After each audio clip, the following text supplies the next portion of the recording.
நெருங்கும் பொங்கல் மிரட்டப் போகிறதா கனமழை? வானிலை மையம் சொன்ன ஷாக்கிங் நியூஸ்.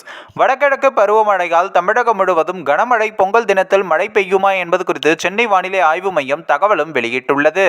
வடகிழக்கு பருவமழை காரணமாக தமிழகத்தில் பரவலாக அனைத்து மாவட்டங்களில் கனமழை பெய்தது. இதனால் ஏரி குளங்கள் அனைத்தும் நிரம்பி வழிகின்றன.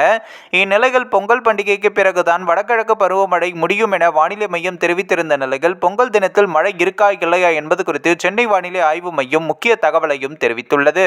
அதாவது தென்கிழக்கு வங்கக்கடல் மற்றும் அதனை ஒட்டிய தென்மேற்கு வங்கக்கடல் பகுதிகளில் ஒரு வளிமண்டல கிழக்கு சுழற்சி நிலவுகிறது. இதன் காரணமாக இன்றும் நாளையும் கடலோர தமிழகத்தில் ஓரிரு இடங்களிலும் புதுச்சேரி மற்றும் காரைக்கால் பகுதிகளிலும் லேசானது முதல் மிதமான மழை பெய்யக்கூடும்.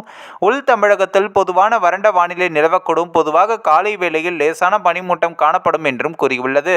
12ஆம் தேதி கடலோர தமிழகத்தில் அநேக இடங்களிலும் புதுவை மற்றும் காரைக்கால் பகுதிகளிலும் உள் தமிழகத்தில் ஓரிரு இடங்களிலும் இடி மின்னலுடன் கூடிய லேசானது முதல் மிதமான மழை பெய்யக்கூடும். தஞ்சாவூர், திருவாரூர், நாகப்பட்டினம், மயிலாடுதுறை, புதுக்கோட்டை மாவட்டங்களில் ஓரிரு இடங்களில், காரைக்காலில் பகுதிகளிலும் கனமழை பெய்ய வாய்ப்புள்ளது என்றும் சொல்லப்பட்டுள்ளது.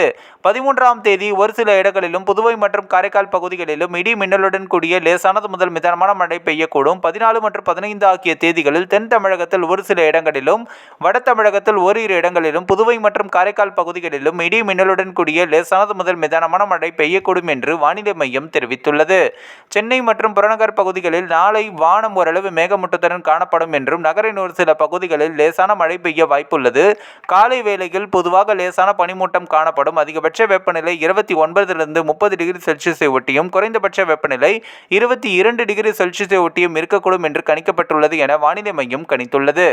இந்த ஒரு வீடியோ குறித்து உங்களுடைய கருத்துக்களை நீங்க மறக்காம கமெண்ட்ஸ்ல சொல்லுங்க. நம்ம ஏஷியாநெட் நியூஸ் தமிழையும் தொடர்ந்து ஃபாலோ பண்ணுங்க.